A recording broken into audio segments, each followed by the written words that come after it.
الله أكبر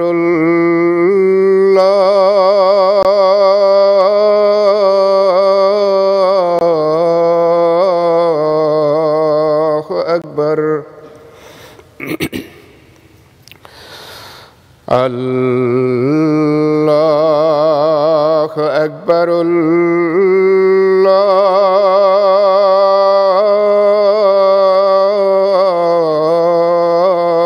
الله أكبر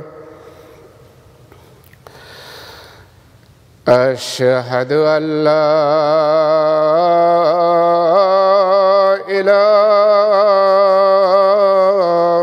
إله إلا الله أشهد أن لا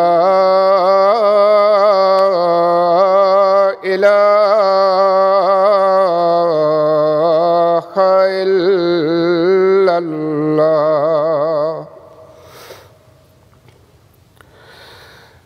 أشهد أن محمدًا رسول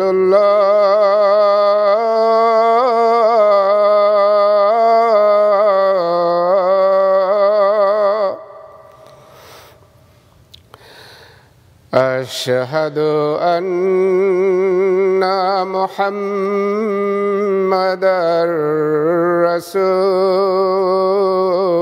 رسول الله حي على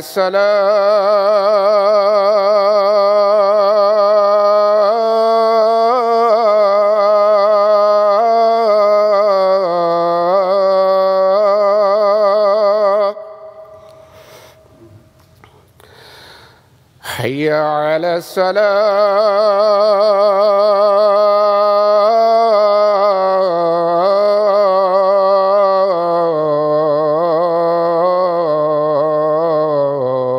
الصلاة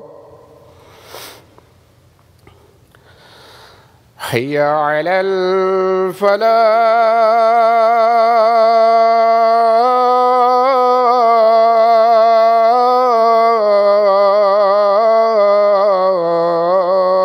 الفلاح حي على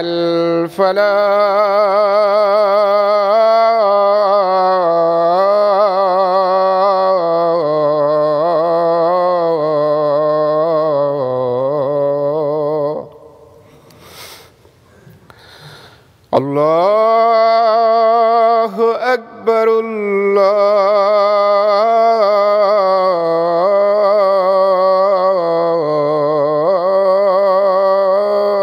الله أكبر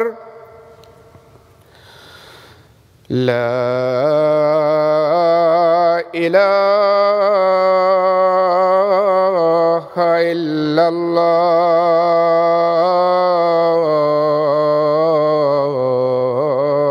الله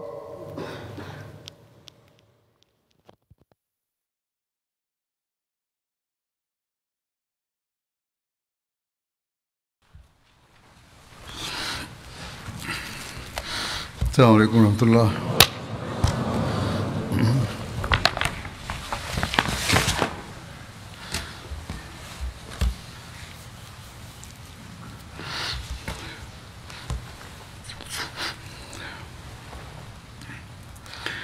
أشهد أن لا إله إلا الله وحده لا شريك له وأشهد أن محمدًا عبده ورسوله أما بعد فأعوذ بالله من الشيطان الرجيم بسم الله الرحمن الرحيم الحمد لله رب العالمين الرحمن الرحيم مالك يوم الدين إياك نعبد وإياك نستعين اهدنا الصراط المستقيم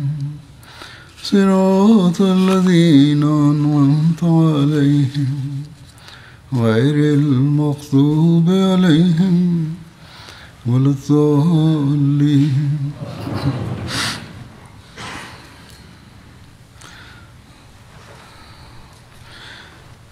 غزوہ بنو مستلق کا ذکر گزشتہ خطبے میں ہوا تھا.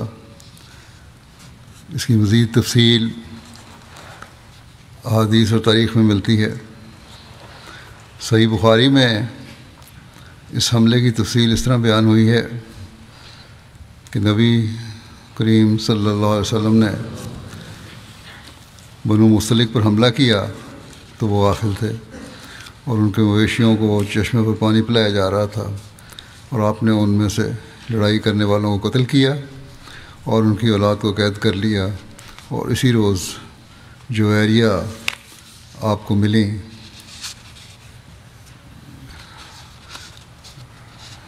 راوی نے کہا یہ واقعہ حضرت عبداللہ بن عمر نے مجھے بتایا اور وہ اس لشکر میں تھے. مورخین اور سیرت نگار غزوہ بنو مستلق میں اس حملے کی تفصیلات بیان کرتے ہوئے دونوں روایات کو اس طرح بیان کر جاتے ہیں کہ گویا بخاری کی روایات میں بنو مستلق کے حملہ کی کیفیت کے بیان میں اختلاف ہے، کیونکہ بخاری کی روایت کے مطابق مسلمانوں نے اچانک غفلت کی حالت میں حملہ کیا تھا، اور روایات کا اختلاف بخاری کی شرح کرنے والے علامہ ابن حجر کے سامنے بھی تھا.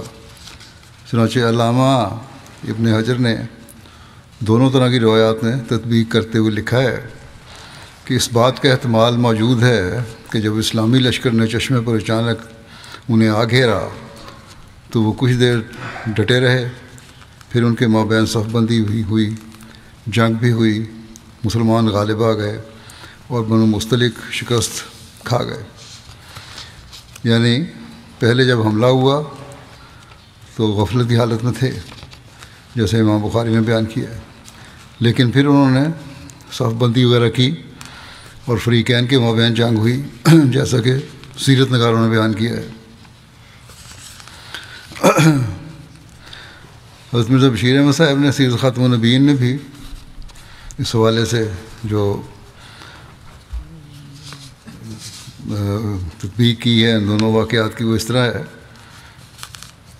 آپ سیرت نگاروں اور صحیح بخاری کی روایت کا ذکر کرتے ہوئے لکھتے ہیں کہ اسی غزوے کے متعلق صحیح بخاری میں ایک روایت ہے کہ حضرت صلی اللہ علیہ وسلم نے بنو مستلق پر ایسے وقت میں حملہ کیا تھا کہ وہ غفلت کی حالت میں اپنے جانوروں کو پانی پلا رہے تھے.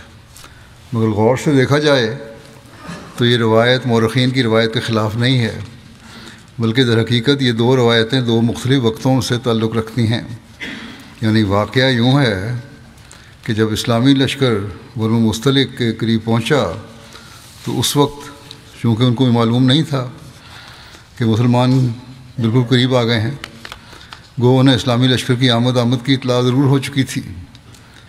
وہ اطمینان کے ساتھ ایک بے ترتیبی کی حالت میں پڑے تھے، اور اسی حالت کی طرف بخاری کی روایت میں اشارہ ہے.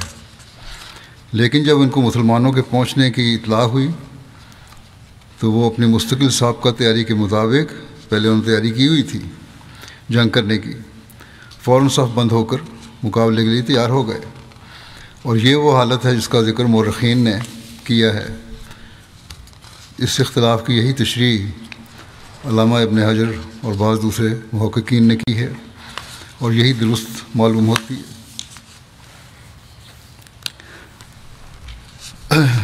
اس غزوے میں ایک صحابی شہید ہوئے تھے، حضرت ہشام بن ثعبہ. ان کے واقعے میں لکھا ہے کہ یہ صرف ایک صحابی شہید ہوئے، اور یہ بھی غلطی سے ایک مسلمان کے ہاتھ ہی شہید ہوئے تھے. ان کا نام حضرت ہشام بن ثعبہ تھا. انہیں ایک انصاری صحابی حضرت اوس نے مشرکین میں سے سمجھا اور غلطی سے شہید کر دیا. ہشام حضرت عبادہ بن صامت کے قبیلے میں سے تھے. ہشام بن ثعبہ کی شہادت کا واقعہ اس طرح پیش آیا کہ یہ دشمن کی تلاش میں نکلے ہوئے تھے. جب وہ واپس آ رہے تھے اس وقت تیز آندھی چل رہی تھی اور فضا گرد و غبار سے اٹی ہوئی تھی. اس حالت میں ان کا سامنا انصاری صحابی حضرت اوس سے ہوا. وہ انہیں پہچان نہ سکے. وہ سمجھے کہ یہ مشرکین میں سے ہیں اور ہشام پر حملہ کر کے انہیں شہید کر ڈالا. ہشام کا بھائی جو کہ مکے میں مقیم تھا اور اس کا نام مکیس تھا بن ثعبہ تھا، وہ مدینے آیا اور اسلام قبول کر لیا اور اپنے بھائی کے قتل کی، جو کہ قتل خطا تھی، غلطی سے قتل ہوا تھا، اس کی دیت کا مطالبہ کیا، جس پر حضرت صلی اللہ علیہ وسلم نے ہشام کے بھائی مکیس بن ثعبہ کو حضرت اوس سے دیت دلوا دی، جو اس نے لے لی. لیکن دیت لینے کے بعد مکیس نے حضرت اوس کو اپنے بھائی کے قتل کی وجہ سے قتل کر دیا اور مرتد ہو کر قریش سے جا ملا. یہ پلاننگ کر کے لگتا آیا تھا. اس باغیانہ روش پر، جو کہ عرب کے عام دستور کے بھی خلاف تھی کہ دیت لینے کے باوجود پھر قتل کرنا، حضرت صلی اللہ علیہ وسلم نے اس ناحق قتل کے قصاص میں اس کو قتل کرنے کا فیصلہ دیا. چنانچہ ایک صحابی نمیلہ نے فتح مکہ کے روز مکیس کو قتل کیا. جس جنگ کے دوران فرشتوں کے ذریعے تائید کا بھی ذکر ملتا ہے. ام المومنین حضرت جویریہ سے روایت ہے کہ رسول اللہ صلی اللہ علیہ وسلم ہمارے پاس تشریف لائے. ہم مریسی پر تھے. میں نے اپنے والد کو سنا، وہ کہہ رہے تھے اتنا بڑا لشکر آ گیا ہے جس کا مقابلہ کرنے کی سکت ہم میں نہیں، اور میں خود اتنے زیادہ لوگ، ہتھیار اور گھوڑے دیکھ رہی تھی کہ میں بیان نہیں کر سکتی. جب میں نے اسلام قبول کیا، حضرت جویریہ کہتی ہیں کہ میں نے جب اسلام قبول کیا اور رسول اللہ صلی اللہ علیہ وسلم نے مجھ سے شادی کر لی اور ہم واپس آ گئے، تو میں مسلمانوں کو دیکھنے لگی. وہ مجھے پہلے کی طرح زیادہ تعداد میں نظر نہیں آئے جو جنگ کے دوران نظر آ رہے تھے. تو میں نے جانا کہ یہ اللہ تعالیٰ کی طرف سے روب تھا جو وہ مشرکین کے دلوں میں ڈالتا ہے. بنو مستلق میں سے ایک شخص جو بعد میں مسلمان ہو گیا تھا، وہ کہتا تھا ہم نے سفید مرد دیکھے جو ابلق یعنی سیاہ و سفید گھوڑوں پر سوار تھے. ہم نے نہ انہیں پہلے اور نہ بعد میں دیکھا. مال غنیمت کے ضمن میں لکھا ہے کہ غنیمت کے اونٹوں کی تعداد 2000 تھی، بکریوں کی تعداد 5000 تھی اور قیدیوں کی تعداد 200 گھرانوں پر مشتمل تھی. بعض مورخین نے لکھا ہے کہ قیدیوں کی تعداد 700 سے بھی اوپر تھی.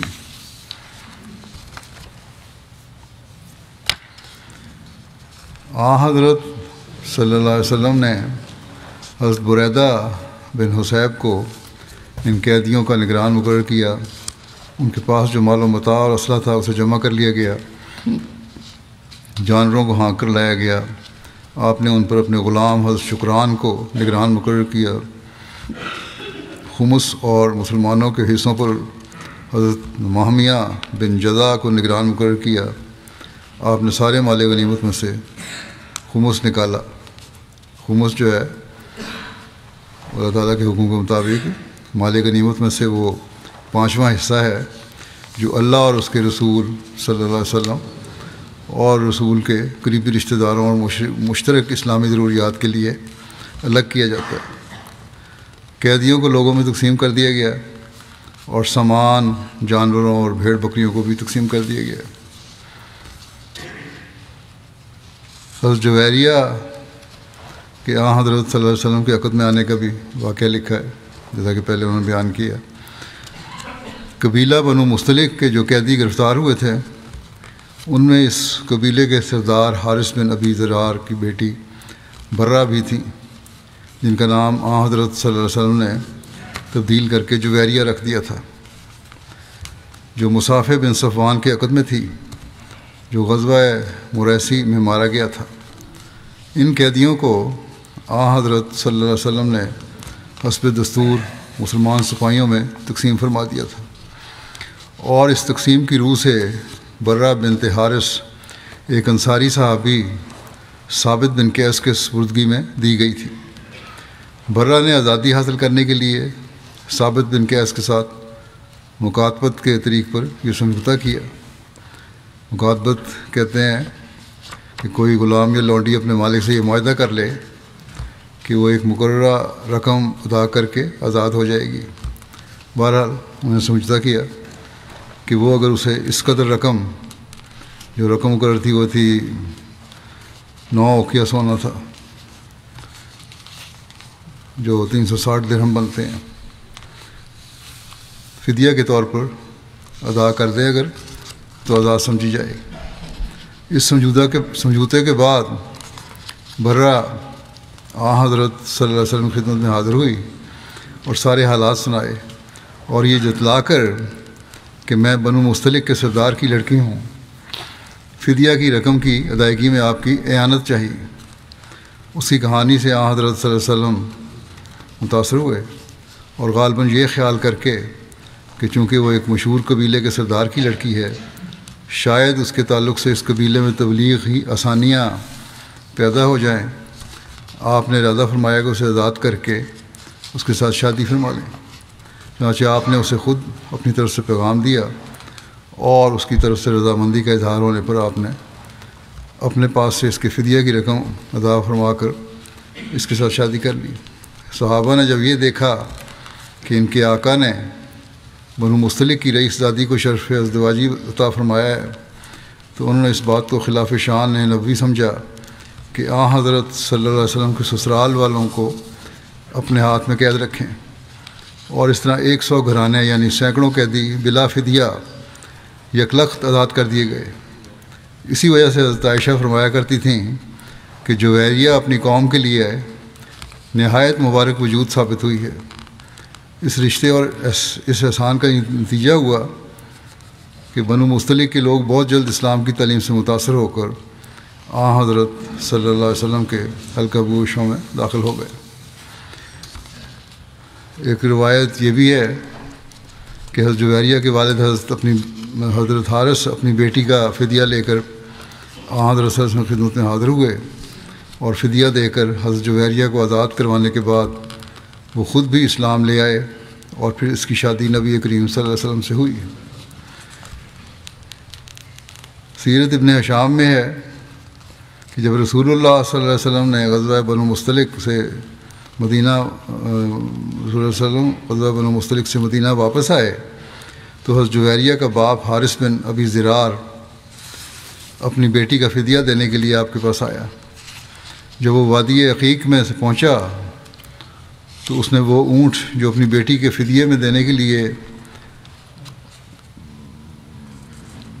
وہ اپنے ساتھ لایا تھا، ان میں سے 2 اونٹ اسے بہت پسند آئے تھے۔ اس نے انہیں وادی عقیق کی ایک گھاٹی میں چھپا دیا۔ پھر وہ رسول اللہ صلی اللہ علیہ وسلم کے پاس آیا، اس نے کہا، اے محمد صلی اللہ علیہ وسلم، آپ نے میری بیٹی کو گرفتار کر لیا ہے، یہ اس کا فدیہ ہے۔ آپ نے فرمایا، وہ 2 اونٹ کہاں ہیں جو تم نے عقیق کی فلاں گھاٹی میں چھپائے تھے؟ حارث نے کہا، میں گواہی دیتا ہوں۔ متاثر ہوا اس بات سے وہ کہ اللہ کے سوا کوئی معبود نہیں، اور آپ اللہ تعالیٰ کے رسول ہیں۔ کہنے لگا کہ اللہ کی قسم، اللہ ہی ہے جس نے آپ کو اس سے آگاہ کیا، کیونکہ اس وقت ان اونٹوں کے پاس سوائے حارث کے اور کوئی بھی نہ تھا۔ پھر حارث نے اسلام قبول کر لیا، اور اس کے ساتھ ہی ان کے 2 بیٹوں نے اور ان کی قوم کے کچھ لوگوں نے بھی اسلام قبول کر لیا۔ ایک روایت میں یہ ذکر ملتا ہے کہ حضرت جویریہ کے بھائی عبداللہ بن حارث اپنی قوم بنو مستلق کے قیدیوں کا فدیہ لے کر آئے تھے، مگر راستے میں انہوں نے اونٹوں اور حبشہ کی ایک باندی کو ایک مقام پر چھپا دیا۔ اس کے بعد عبداللہ نے حضرت صلی اللہ علیہ وسلم کے پاس آ کر قیدیوں کے فدیہ کے متعلق بات کی۔ آپ نے فرمایا ہاں ٹھیک ہے، مگر تم فدیہ کے لیے کیا لے کر آئے ہو؟ اس نے کہا میں تو کچھ بھی نہیں لایا۔ آپ نے فرمایا تو وہ جوان اونٹ اور سیاہ فام باندی کہاں ہیں جن کو تم نے فلاں فلاں جگہ چھپا دیا ہے؟ یہ سنتے ہی عبداللہ نے کہا میں گواہی دیتا ہوں کہ اللہ ایک ہے اور محمد صلی اللہ علیہ وسلم اللہ کے رسول ہیں، اور کہا کہ اس وقت میرے ساتھ کوئی نہیں تھا جبکہ میں نے فدیے کے اس مال کو چھپایا تھا، اور نہ ہی اس واقعے کے بعد مجھ سے پہلے آپ تک کوئی دوسرا شخص پہنچا ہے، غرض اس کے بعد وہ مسلمان ہو گیا۔ اس بارے میں حضرت مرزا بشیر احمد صاحب نے سیرت خاتم النبیین میں بھی لکھا ہے کہ حضرت جویریہ کی شادی کے متعلق ایک روایت یہ بھی آتی ہے کہ جب ان کے والد انہیں چھڑانے کے لیے حضرت صلی اللہ علیہ وسلم کی خدمت میں حاضر ہوئے تو آپ کے فیض صحبت سے مسلمان ہو گئے، اور پھر حضرت صلی اللہ علیہ وسلم کی طرف سے پیغام ملنے پر، یعنی رشتے کا پیغام بھیجا تھا جو، انہوں نے خود برضا و رغبت حضرت صلی اللہ علیہ وسلم کے ساتھ اپنی لڑکی کی شادی کر دی۔ حضرت جویریہ بیان کرتی ہیں کہ حضور اکرم صلی اللہ علیہ وسلم کی تشریف آوری سے 3 روز پہلے میں نے خواب میں دیکھا، یعنی جب وہ وہاں گئے تھے بنو مستلق کی طرف، کہتی ہیں میں نے خواب میں دیکھا کہ چاند یثرب سے چلا ہے اور میری آغوش میں آ گرا ہے۔ میں نے ناپسند کیا کہ کسی کو اپنا خواب بیان کروں، یہاں تک کہ رسول اللہ صلی اللہ علیہ وسلم تشریف لائے۔ جب ہمیں قیدی بنا لیا گیا تو مجھے اس خواب کے پورا ہونے کی امید ہوئی۔ جب آپ صلی اللہ علیہ وسلم نے مجھے آزاد کیا اور مجھ سے نکاح کر لیا تو بخدا میں نے آپ سے اپنی قوم کے بارے میں بات نہ کی تھی، میں نے کوئی سفارش نہیں کی قوم کی رہائی کے بارے میں، حتیٰ کہ مسلمانوں نے خود ہی انہیں آزاد کر دیا۔ مجھے علم نہ ہوا، یہاں تک کہ میری ایک پھوپھوزاد بہن نے مجھے بتایا کہ میں نے اللہ تعالیٰ کی تعریف بیان کی۔ اس نے مجھے یہ بتایا، اس پر میں نے اللہ تعالیٰ کی تعریف بیان کی۔ ابن ہشام نے لکھا ہے کہ حضرت صلی اللہ علیہ وسلم نے حضرت جویریہ کا حق مہر 400 درہم مقرر کیا۔ بہرحال رسول اللہ صلی اللہ علیہ وسلم اس غزوے سے مظفر و منصور، کامیاب و کامران مدینہ واپس تشریف لائے، اور کل 28 روز حضرت صلی اللہ علیہ وسلم مدینہ سے باہر رہے۔ غزوہ بنو مستلق سے واپسی پر منافقین کے سردار عبداللہ بن ابی بن سلول کے نفاق کا اعلانیہ اور باغیانہ اظہار جو اس نے کیا تھا، اس کا بھی تاریخ میں ذکر ملتا ہے، جس کی تفصیل یوں ہے کہ بنو مستلق سے لڑائی ختم ہو گئی اور مسلمان ابھی مریسی کے کنویں پر موجود تھے۔ اس کا پانی بہت کم تھا، کنویں کا ڈول ڈالا جاتا تھا تو آدھا بھر کر آتا تھا۔ کنویں پر سنان بن وبر جوہنی آیا جو بنو خزرج کا حلیف تھا۔ اس وقت پانی پر مہاجرین اور انصار کی ایک جماعت موجود تھی۔ سنان بن وبر جوہنی نے اپنا ڈول ڈالا اور عمر بن خطاب کے نوکر جہجہ بن مسعود غفاری نے بھی اپنا ڈول ڈالا پانی نکالنے کے لیے۔ سنان اور جہجہ کے ڈول ٹکرا گئے، جس پر یہ دونوں شخص آپس میں الجھ پڑے۔ پانی تھوڑا تھا، کسی کو پورا پانی نہ مل رہا۔ جہجہ نے سنان کو مارا اور اس کا خون بہنے لگا تو سنان نے مدد کے لیے آواز دی، اے انصار، اور جہجہ نے آواز دی، اے مہاجرین، اور ایک روایت میں ہے اے قریش۔ تو دونوں قبیلوں کی ایک جماعت آ گئی اور ہتھیار نکال دیے۔ قریب تھا کہ بڑا فتنہ برپا ہو جاتا، لیکن حضرت صلی اللہ علیہ وسلم نے فوراً اطلاع ملی آپ کو، آپ نے اس معاملے کو ختم کروایا۔ بہرحال اس کی تفصیل کی بعض روایات ہیں۔ صحیح بخاری کی ایک روایت کے مطابق جھگڑے کا سبب یہ بیان ہوا ہے کہ مہاجرین میں سے ایک شخص نے انصار میں سے ایک شخص کی پشت پر ٹانگ ماری۔ اس پر اس انصاری نے کہا، اے انصار، مدد کے لیے آؤ، اور اس مہاجر نے کہا، اے مہاجرین، مدد کے لیے آؤ۔ ان دونوں کے درمیان لڑائی کا سبب پانی کا حوض تھا جس سے انصاری کی اونٹنی نے پانی پیا تھا۔ رسول اللہ صلی اللہ علیہ وسلم تشریف لائے تو آپ نے فرمایا یہ جاہلیت کی صدا کیسی ہے؟ کیا باتیں کر رہے تم لوگ؟ جاہلوں والی باتیں ہیں یہ۔ آپ کو سارا حال بتایا گیا۔ آپ نے فرمایا تم ایسی بات کو چھوڑ دو، یہ بھائی چارے کو ختم کرنے والی ہے۔ ہر آدمی کو چاہیے کہ وہ اپنے بھائی کی مدد کرے، خواہ وہ ظالم ہو یا مظلوم۔ اگر وہ ظالم ہو تو اس کو ظلم سے روک دے، اور اگر مظلوم ہو تو اس کی مدد کرے۔ مہاجرین کی ایک جماعت نے حضرت عبادہ بن صامت سے بات چیت کی، اور انصار کی ایک جماعت نے سنان سے بات چیت کی، تو سنان نے اپنا حق چھوڑ دیا۔ ساری باتیں آپ صلی اللہ علیہ وسلم کی ان تک پہنچائیں، بات کی، سمجھایا۔ سنان نے اپنا حق چھوڑ دیا۔ عبداللہ بن ابی اپنے 10 منافق ساتھیوں کے ساتھ بیٹھا ہوا تھا۔ وہاں حضرت زید بن ارقم بھی تھے، لیکن وہ بھی کم عمر تھے، یا بعض روایت کے مطابق ابھی بالغ نہیں ہوئے تھے، جبکہ بعض روایت کے مطابق وہ بالغ تھے۔ عبداللہ بن ابی کو جہجہ کی یہ صدا سنائی تھی کہ اے قریش کے لوگوں، اسے شدید غصہ آیا۔ اس نے کہا بخدا میں نے آج جیسا دن کبھی نہیں دیکھا۔ کہنے لگا بخدا مجھے تو حضرت صلی اللہ علیہ وسلم کے مدینہ آنے کے وقت سے ہی یہ دین سخت ناپسند تھا، لیکن میری قوم نے مجھ پر غلبہ پا لیا اور انہوں نے اسلام قبول کر لیا۔ قریش کے لوگ ہم پر حاکم ہو گئے، اور ہمارے شہر میں ان کی کثرت ہو گئی، اور ہمارے احسانات کی ناقدری کی۔ یہ قریش کے افراد ایسے ہیں کہ جس طرح کہا جاتا ہے، اور یہ گندی مثال دی اس نے، کہ اپنے کتے کو موٹا کرو تاکہ وہ تمہیں کھا جائے۔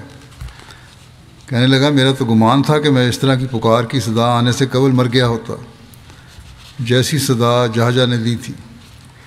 میں یہاں موجود ہوں، مجھ سے تو یہ سب کچھ برداشت نہیں ہو سکتا۔ اللہ کی قسم اگر ہم مدینہ پہنچ گئے تو سب سے زیادہ عزت والا شخص، سب سے زیادہ ذلیل آدمی کو وہاں سے باہر نکال دے گا۔ پھر اس نے اپنی قوم کے موجودہ لوگوں کی طرف متوجہ ہوتے ہوئے کہا یہ تم لوگوں نے خود ہی اپنی جانوں پر ظلم کیا ہے۔ تم نے انہیں اپنے شہر میں ٹھہرایا اور وہ وہیں ٹھہر گئے۔ تم نے اپنے اموال میں سے ان کے حصے مقرر کیے یہاں تک کہ وہ مالدار ہو گئے۔ بخدا اب بھی تم اپنے ہاتھ روک لو تو وہ تمہارا شہر چھوڑ کر کسی اور شہر چلے جائیں گے۔ وہ لوگ پھر بھی اس پر راضی نہ ہوئے جو تم لوگوں نے ان کے لیے کیا تھا۔ بڑا بھڑکانے کی کوشش کی کہ مہاجرین تو اس پہ راضی نہیں ہوئے جو تم نے احسان کیا ان پہ، یہاں تک کہ تم نے اپنی جانوں کو موت کا نشانہ بنایا۔ تم لوگ اس یعنی محمد صلی اللہ علیہ وسلم کی خاطر قتل ہوئے، اور تم لوگوں نے اپنی اولادوں کو یتیم کیا۔ اس کے نتیجے میں تم تھوڑے ہو گئے اور وہ لوگ بڑھ گئے۔ حضرت زید بن ارقم نے جب عبداللہ بن ابی کی یہ بات سنی کہ اگر ہم مدینہ پہنچ گئے تو سب سے زیادہ عزت والا شخص سب سے زیادہ ذلیل شخص کو اس سے باہر نکال دے گا، تو انہوں نے کہا کہ اللہ کی قسم، وہیں کھڑے ہو کے اسے کہا تو ہی اپنی قوم میں ذلیل ہے، تو ہی کمتر ہے، اور محمد صلی اللہ علیہ وسلم رحمان خدا کی طرف سے غلبہ اور شان رکھنے والے ہیں، اور مسلمانوں کی طرف سے طاقت رکھنے والے ہیں۔ غیرت دکھائی انہوں نے۔ اس پر ابن ابی نے اسے کہا تو خاموش ہو جا، میں تو صرف ہنسی مذاق اور کھیل تماشے کی باتیں کر رہا تھا۔ خوف بھی آیا، اس کو ڈر گیا۔ زید بن ارقم یہ ساری باتیں سن کر رسول اللہ صلی اللہ علیہ وسلم کی خدمت میں پہنچ گئے، اور اس وقت آپ کے پاس مہاجرین اور انصار صحابہ کی ایک جماعت بھی موجود تھی۔ زید نے آپ کو ابن ابی کی ساری بات بتا دی۔ بخاری کی ایک روایت میں ہے کہ زید بن ارقم نے اپنے چچا سے اس واقعے کا ذکر کیا، اور چچا نے نبی صلی اللہ علیہ وسلم کو یہ بات بتائی، تو رسول اللہ صلی اللہ علیہ وسلم نے فوراً زید کو طلب کیا۔ رسول اللہ صلی اللہ علیہ وسلم نے زید کی بات کو ناپسند کیا، اور آپ کے چہرہ مبارک کا رنگ بدل گیا۔ آپ نے فرمایا اے لڑکے، شاید تجھے ابن ابی پر غصہ ہے۔ زید نے کہا نہیں یا رسول اللہ صلی اللہ علیہ وسلم، اللہ کی قسم میں نے یہ بات اس سے سنی ہے۔ آپ نے فرمایا شاید تمہارے سننے میں غلطی ہو گئی ہو۔ زید نے کہا اللہ کی قسم یا رسول اللہ ایسا نہیں ہے۔ آپ نے فرمایا شاید تم پر معاملہ مشتبہ ہو گیا ہو۔ زید نے کہا یا رسول اللہ، اللہ کی قسم ایسا نہیں ہے۔ لشکر میں ابن ابی کی بات پھیل گئی اور لوگوں کو موضوع بحث یہی بات تھی، اور انصار کے لوگ زید کو ملامت اور تنبیہ کرنے لگے اور کہنے لگے کہ تو نے اپنی قوم کے سردار پر یہ الزام لگایا ہے، تو اس کے خلاف ایسی بات کہتا ہے جو اس نے نہیں کہی۔ زید کے چچا نے بھی خفگی کا اظہار کیا۔ انہوں نے کہا تمہیں کیا سوجی؟ نبی صلی اللہ علیہ وسلم نے تمہیں جھوٹا قرار دیا اور تم سے ناراض ہو گئے۔ زید نے کہا اللہ کی قسم، جو اس نے کہا میں نے خود سنا ہے۔ اللہ کی قسم خزرج میں عبداللہ بن ابی سے زیادہ مجھے کوئی شخص محبوب نہیں تھا۔ اگر میں یہ بات اپنے باپ سے بھی سنتا تو وہ رسول اللہ صلی اللہ علیہ وسلم کو ضرور بتاتا۔ اگر ایسی بات جو اس نے کہی تھی عبداللہ بن ابی نے، مجھے تو کوئی پرواہ نہیں تھی، بڑا ایمان پختہ تھا ان کا۔ کہتا ہے اگر میرا باپ بھی کہتا تو میں یہ بات ضرور بتاتا ہوں وسلم کو، اور مجھے امید ہے کہ اللہ تعالیٰ اپنے نبی صلی اللہ علیہ وسلم پر وہی نازل کرے گا جو میری بات کی تصدیق کرے گی۔ زید اس صورتحال سے سخت مغموم ہوئے۔ وہ خود بیان کرتے ہیں کہ مجھے اس سے ایسا غم پہنچا کہ ایسا غم مجھے کبھی نہیں پہنچا تھا۔ میں اپنے گھر بیٹھا رہا، یہاں گھر سے مراد ان کی بیرونی قیام گاہ جہاں کیمپ لگایا ہوا تھا انہوں نے، مدینے والا گھر نہیں تھا، کیونکہ یہ سارا واقعہ ہی مدینے سے باہر کا ہے۔ زید نے لوگوں سے بچنے کے لیے ان کے سامنے آنا چھوڑ دیا۔ انہیں ڈر تھا کہ لوگ انہیں دیکھ کر کہیں کہ تم نے جھوٹ بولا ہے۔ دوسری طرف مجلس میں موجود انصار نے جب رسول اللہ صلی اللہ علیہ وسلم کا ارشاد اور زید کو دیا گیا جواب سنا تو ان میں سے چند لوگ وہاں سے اٹھے اور عبداللہ بن ابی کے پاس آ کر اس کو خبر دی، اور اوس بن خولی نے کہا اے ابو حباب، یہ اس کی کنیت تھی، کہ اگر تو نے یہ بات کہی تھی تو نبی کریم صلی اللہ علیہ وسلم کو بتا دے تاکہ وہ تیرے لیے استغفار کریں اور تو اس کا انکار نہ کر، کہیں تیرے بارے میں کوئی وحی نازل ہو کر تیری تکذیب نہ کر دے۔ اور اگر تو نے یہ بات نہیں کہی تھی تو رسول اللہ صلی اللہ علیہ وسلم کے پاس آ اور ان کو عذر بیان کر، اور قسم کھا کہ تو نے یہ نہیں کہا تھا۔ تو اس نے اللہ کی قسم کھائی کہ اس نے کچھ نہیں کہا تھا۔ پھر ابن ابی رسول اللہ صلی اللہ علیہ وسلم کے پاس گیا، اس کو رسول اللہ صلی اللہ علیہ وسلم نے فرمایا اے ابن ابی، اگر یہ بات تو نے کہی تھی تو توبہ کر لے۔ تو وہ قسمیں کھانے لگا کہ زید نے جو کچھ کہا میں نے وہ نہیں کہا تھا۔ ایک دوسری روایت میں ہے کہ جب عبداللہ بن ابی کو خبر ہوئی تو وہ خود رسول اللہ صلی اللہ علیہ وسلم کی خدمت میں آیا اور اس نے اللہ کی قسم کھائی اور کہا کہ زید نے جو بات آپ کو بتائی ہے وہ میں نے نہیں کہی۔ اور ایک تیسری روایت یہ بھی ملتی ہے کہ آپ صلی اللہ علیہ وسلم نے خود عبداللہ بن ابی اور اس کے ساتھیوں کو بلا بھیجا تو انہوں نے قسم کھائی کہ انہوں نے ایسا کچھ نہیں کہا۔ اس پر حاضرین میں سے انصار صحابہ کرام نے کہا امید ہے بچے کو بات میں وہم پیدا ہو گیا ہو اور وہ بات یاد نہ رہی ہو جو ابن ابی نے کہی تھی۔ یہ بات انہوں نے ابن ابی کے دفاع میں کہی کیونکہ وہ اپنی قوم میں معزز اور مرتبے والا تھا۔ کچھ لوگوں نے گمان کیا کہ زید سچ کہہ رہا ہے اور کچھ نے اس کے بارے میں بدگمانی کی۔ کچھ نے تو یقین کر لیا کہ زید چاہے چھوٹی عمر کے ہیں لیکن سچ بات ہی کہہ رہے ہیں۔ بہرحال اکثر جو تھے بڑے وہ اس کو غلط سمجھتے تھے۔ حضرت عمر بن خطاب بیان کرتے ہیں کہ جب ابن ابی کا واقعہ ہوا تو میں رسول اللہ صلی اللہ علیہ وسلم کی خدمت میں حاضر ہوا۔ آپ صلی اللہ علیہ وسلم درخت کے سائے میں تشریف فرما تھے اور آپ کے پاس ایک سیاہ فام غلام آپ کی پیٹھ دبا رہا تھا۔ میں نے عرض کیا یا رسول اللہ صلی اللہ علیہ وسلم، شاید آپ کی کمر میں درد ہے۔ آپ نے فرمایا کہ گزشتہ رات مجھے اونٹنی نے گرا دیا تھا۔ میں نے عرض کیا یا رسول اللہ صلی اللہ علیہ وسلم۔ ان باتوں کے بعد پھر میں نے اصل بات کی طرف میں آیا۔ کہتے ہیں میں نے کہا یا رسول اللہ، مجھے اجازت دیں کہ میں ابن ابی کی گردن مار دوں، اسے قتل کر دوں۔ رسول اللہ صلی اللہ علیہ وسلم نے فرمایا اگر میں صحابہ کو اس کے قتل کا حکم دوں تو وہ اس کو قتل کر دیں گے تو مدینہ میں بہت سے لوگوں کو یہ ناگوار گزرے گا۔ میں نے عرض کیا یا رسول اللہ صلی اللہ علیہ وسلم، آپ محمد بن مسلمہ کو حکم دیں کہ وہ اس کو قتل کر دے۔ آپ نے فرمایا لوگ یہ باتیں نہ کرتے پھریں کہ میں اپنے ساتھیوں کو قتل کر رہا ہوں۔ میں نے عرض کیا پھر آپ لوگوں کو روانگی کا حکم دیں۔ آپ نے فرمایا ٹھیک ہے۔ ایک روایت میں ذکر ہے کہ آپ نے خود حضرت عمر سے فرمایا کہ کوچ کرنے کا اعلان کرو. یہ دن کا وہ وقت تھا جب رسول اللہ صلی اللہ علیہ وسلم عموماً سفر نہیں کیا کرتے تھے. صلی اللہ علیہ وسلم کو بھی یہ خیال تھا کہ اس نے بات ضرور کی ہے، اور اسی کو پورا کرنے کے لیے انہوں نے کہا اچھا پھر یہ کہتا ہے کہ ذلیل آدمی کو نکال دے گا تو چلو سفر کرتے ہیں، واپس جاتے ہیں مدینہ، دیکھتے ہیں کیا کرتا ہے. بہرحال حضرت عمر بیان کرتے ہیں کہ میں نے لوگوں میں روانگی کا اعلان کیا. اس وقت شدید گرمی تھی اور آپ کی عادت یہ تھی کہ ٹھنڈے وقت سفر کرتے تھے، لیکن جب ابن ابی کی خبر آئی تو اس وقت کوچ کیا، اور سب سے پہلے آپ کو سعد بن عبادہ ملے، اور بعض نے کہا کہ اسید بن حذیر ملے. انہوں نے کہا السلام علیکم علیکہ ایھا النبی و رحمۃ اللہ وبرکاتہ. تو نبی کریم صلی اللہ علیہ وسلم نے فرمایا وعلیکم السلام ورحمۃ اللہ وبرکاتہ. انہوں نے عرض کیا یا رسول اللہ صلی اللہ علیہ وسلم، آپ نے اس وقت میں روانگی اختیار کی ہے جس میں آپ کی عادت روانگی کی نہیں ہے اس گرمی میں. رسول اللہ صلی اللہ علیہ وسلم نے فرمایا کیا تجھ تک وہ باتیں نہیں پہنچیں جو تمہارے ساتھی نے کہی ہیں؟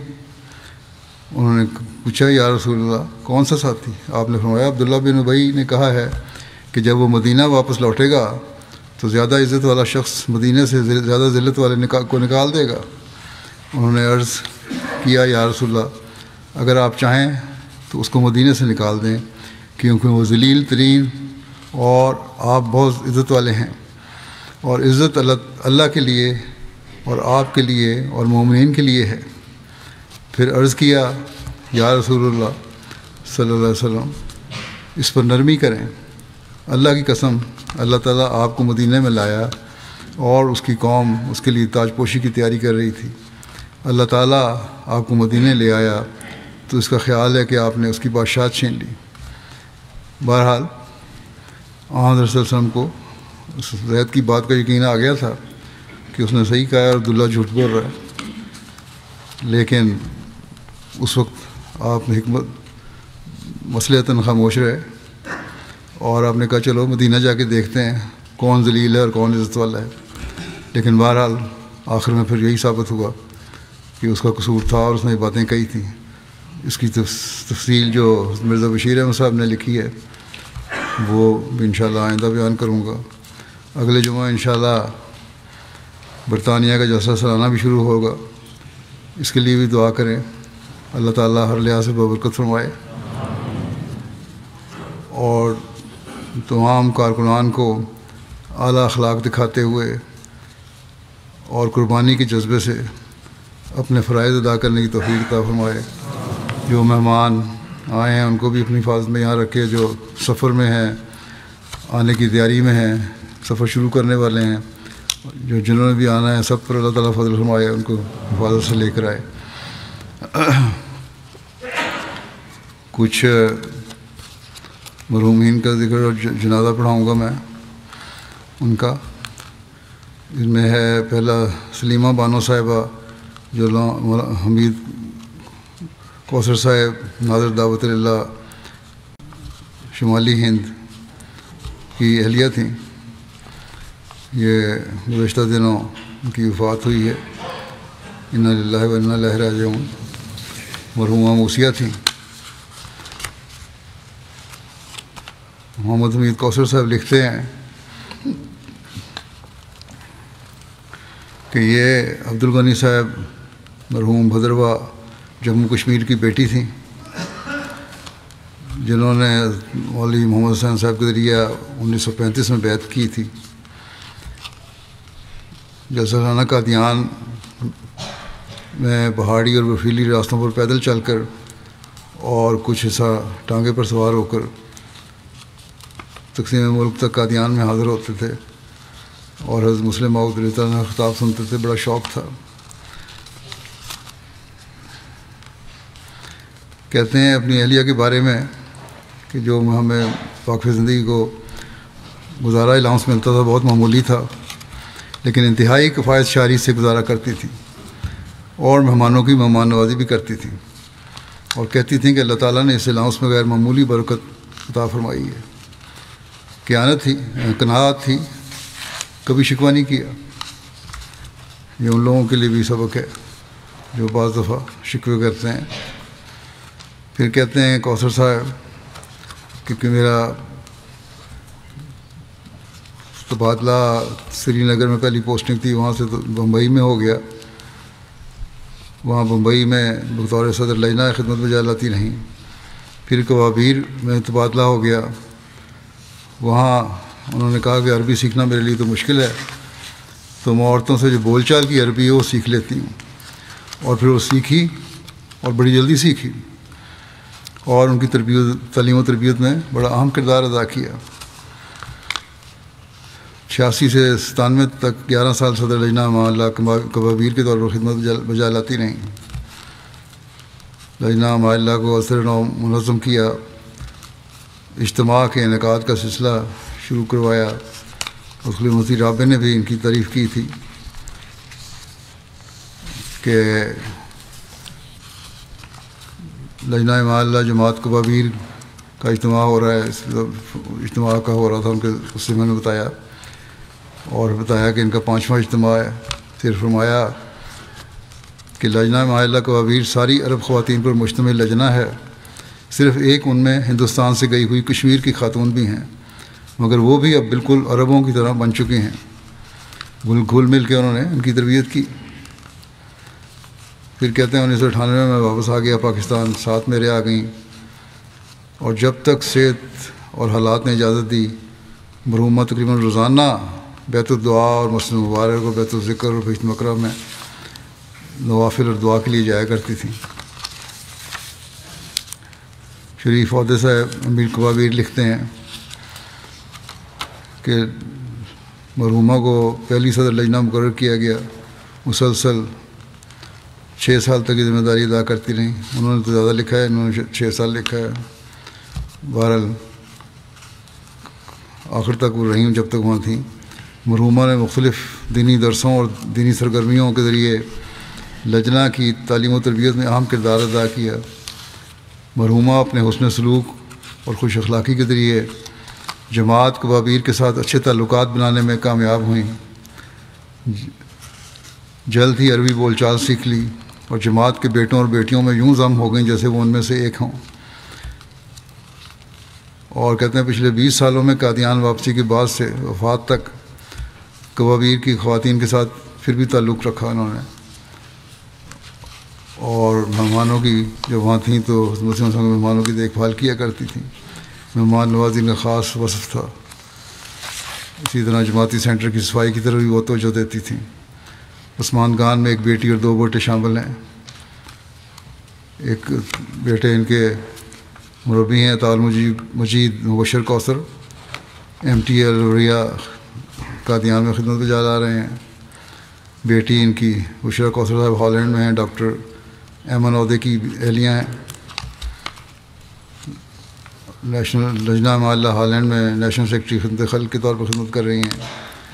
چھوٹے بیٹے شریف کوثر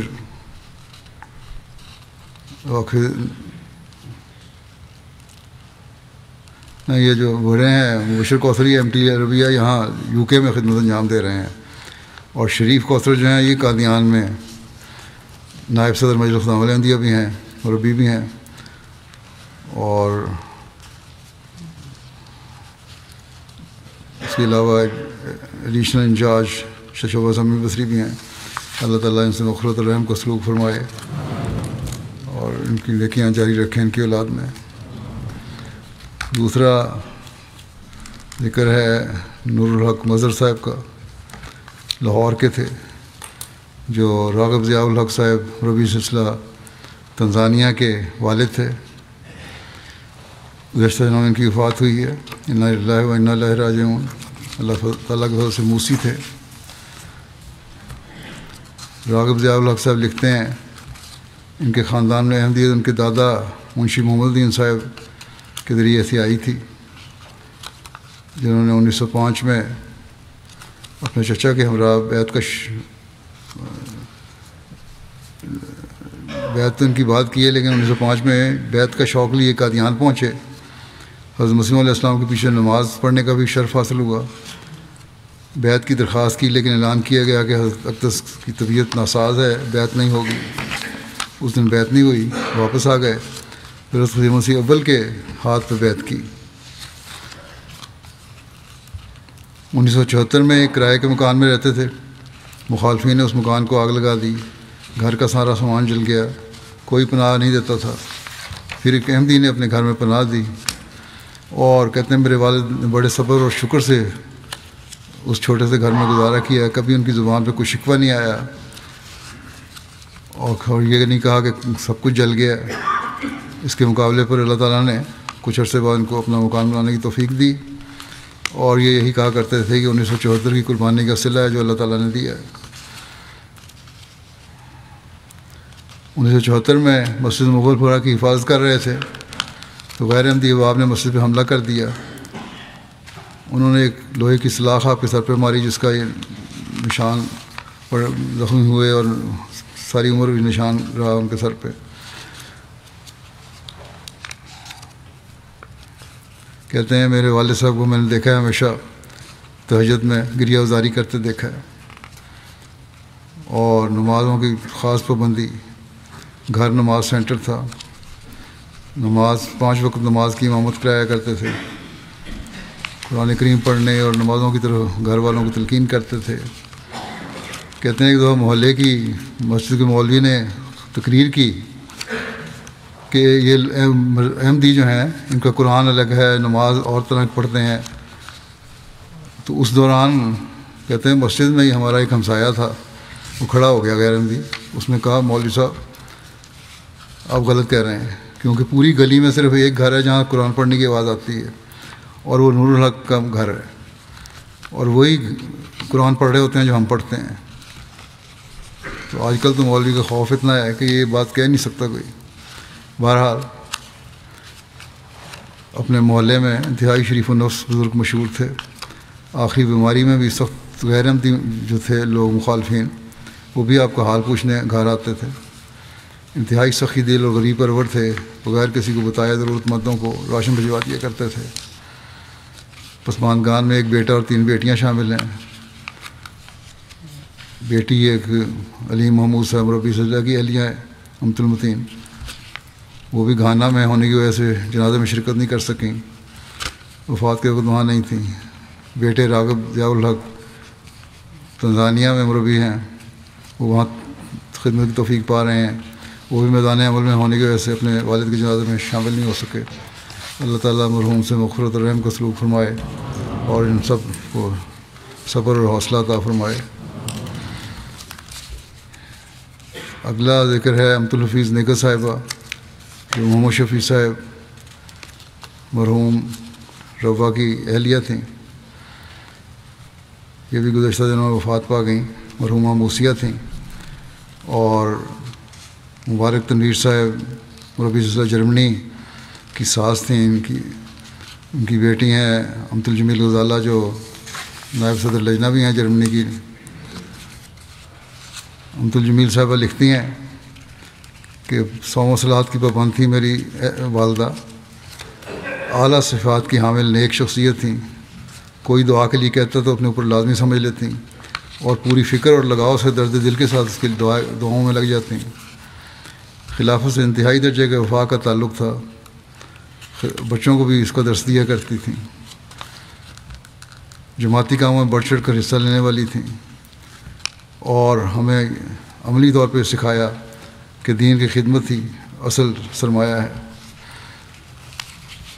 لجنہ کے مختلف عہدوں پر خدمت کی توفیق ملی، تبلیغ کا جنون کی حد تک شوق رکھتی تھیں، پیدل ہی دور دراز علاقوں میں تبلیغ میں نکل جاتی تھیں جب تک وہاں مخالفت اتنی زیادہ نہیں تھی، اجازت تھی تبلیغ کی، مقدمے زیادہ نہیں بنتے تھے، اس وقت تبلیغ کرتی رہیں، میڈیکل کیمپس لگاتی تھیں، ہومیوپیتھک دوائیں تقسیم کیا کرتی تھیں۔ ان کی مساعی کے نتیجے میں اللہ تعالیٰ نے انہیں 50 کے قریب پھل بھی عطا فرمائے، یعنی لوگوں کو بیعت کروانے کی ان کو توفیق ملی۔ دنیاوی لحاظ سے تعلیم کم تھی مگر علم حاصل کرنے کا شوق تھا، دینی کتب پڑھ کے ہی بڑی مدلل گفتگو کیا کرتی تھیں اور ہر شخص کے ذہنی معیار کے مطابق اس سے بات کیا کرتی تھیں۔ کبھی کوئی سوالی ان کے گھر سے خالی ہاتھ نہیں گیا۔ خواتین کو ہمیشہ یہ کہا کرتی تھیں بجائے مانگنے کے روزگار حاصل کرنے کی کوشش کرو۔ مختلف غریب بچوں کو اپنے گھر رکھ کر انہیں تعلیم بھی دلوائی اور پھر ان کی شادیوں کے اخراجات خوش دلی سے برداشت کیے اور ان سے بہت حسن سلوک ہمیشہ رکھا۔ کہتی ہیں غزالہ صاحبہ کہ میں جب ملنے گئی ان کو تو انہوں نے کہا کہ تم وقف زندگی ہو اس لیے میں تمہیں روکتی نہیں، تم واپس جاؤ اب اپنی رخصت گزار کے۔ بھائی نے بھی کہا بیماری جب شدید تھی کہ ان کو بلا لیں، انہوں نے کہا نہیں وہ وقف ہے اس کو رہنے دو۔ عثمان گان میں 2 بیٹے اور 2 بیٹیاں ہیں اور نواسے نواسیاں پوتے پوتیاں ہیں جن کو کسی نہ کسی رنگ میں جماعت کی خدمت کی توفیق مل رہی ہے۔ سب کو بڑا نیک ماحول انہوں نے قائم کیا اپنے گھر میں۔ اللہ تعالیٰ کی وجہ سے دونوں داماد بھی جماعت کی خدمت کی توفیق پا رہے ہیں۔ اللہ تعالیٰ مغفرت اور رحم کا سلوک فرمائے اور ان کی نیکیاں آگے نسل میں بھی جاری فرمائے۔